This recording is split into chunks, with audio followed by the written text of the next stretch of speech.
Hello friends. Alright, so here we have another scope designated for AK-74 and a few other rifles. This scope is called 1P29.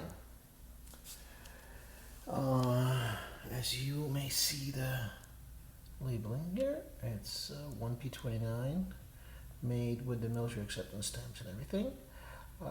It was made by MPZ, Novosibirsk optics making factory, known for their scopes, military scopes, RPK-74 and a host of others. So now these scopes, the 1P29 was the Russian early version. Their early approach to a fast acquisition, collimating, tactical scopes. They were designed. I loosely use here because they were actually cloned from the Brits in the late 80s. They were actually cloned from British scope Trilax, and reticle everything, and except for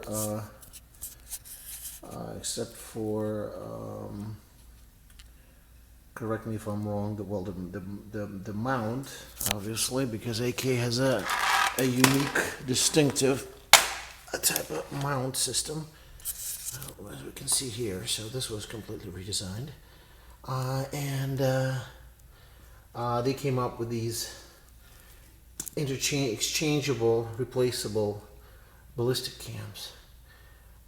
They were to be sweet. Like, let's say if you want to change your caliber or change your rifle complete, let's say if you want to mount this on PKM, you just take one of these, which this particular one is for RPK, this one is for AK, this one is for PKM, and there's another one for AK. Yeah, so, and I have another one somewhere. I have actually a few more. But anyway, and so basically that makes it pretty versatile and pretty useful if you run out of one ammo and or want to put it on a different type of weapon. So this scope is a full power scope. It is the reticle is illuminated for low light condition. It's actually illuminated by tritium, of all things, and which makes it very interesting, very useful for the first 15 years of its life. It glows green in the dark.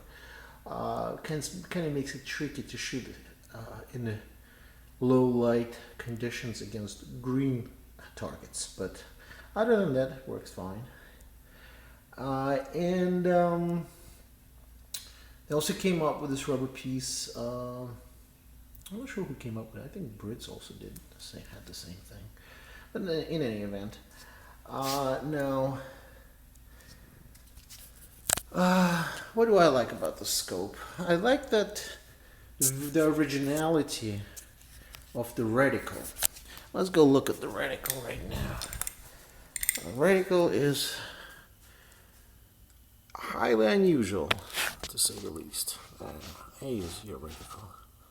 It's actually hanging down, and focus on the damn thing. Yeah, oh, there you go. So basically, what we have here is this icicle hanging down. And we also do see that, as you can see, 1.5 meter range estimator, analog range estimator. So now when this thing is hanging down and you're shooting, it makes it easier to reacquire the target after recoil. So when your rifle goes up like this, it's easier to reacquire your target. supposedly easier, especially when you're shooting full auto. So that's a plus. Minus, as you can see, it's not extremely precise reticle, so it's difficult to shoot, and especially if you're not sure what the distance to the target is. Oh, damn it. I keep losing this. If you're not sure what the distance to the target is, basically you just need to follow the field manual. The field manual pretty much says that you need to, as you can see here, it's on the 4, set on the 4, the distance. So basically you need to zero it at 400 meters, and then you just pretty much aim at the waist of the target,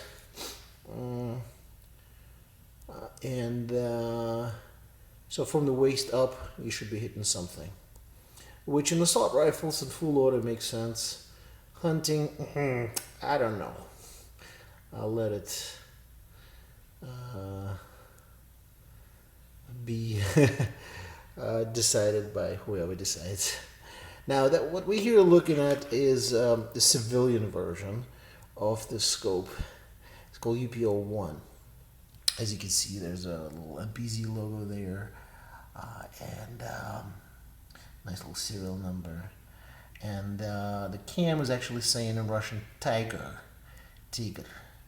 So that means that this scope would be, if this scope would be mounted on a Tiger with its 540 millimeter barrel and 320 millimeter twist, it should, the ballistic should be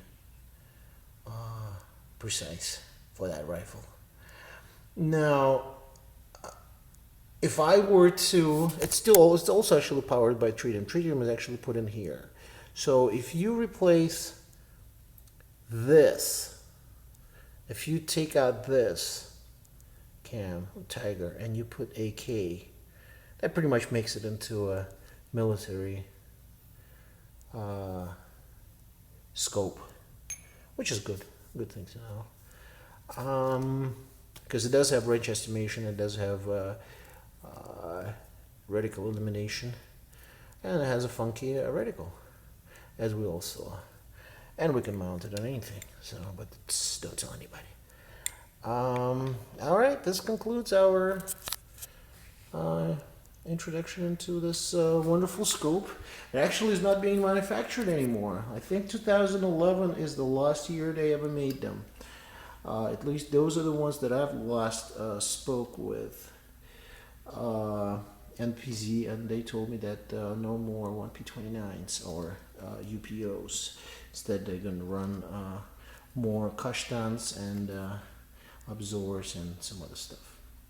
Oh, now the drawbacks of the scope. As you can see, the cheek weld is not ideal for sniping. So you're pretty high up, and makes it comfortable to shoot standing up or when you're in the trenches. But if you need more precise shots, it's somewhat challenging to achieve. But still, I've seen people shooting pretty, really good with this. I mean, once you not out for the scores, but you just out to hit the silhouette, it shoots the silhouette just fine, 10 out of 10 at 100 yards, all there. And I've been shooting this, I've shot these all the way out to 700 yards. And great results. When you're shooting like a refrigerator at 700 yards, you're hitting quite a few, with this. I mean, hey, AK-74 shooting at 700 yards. Not many people will believe that you can do it, but you can do it, believe me, with this scope makes it possible. There's a few others. Alright, so till next time.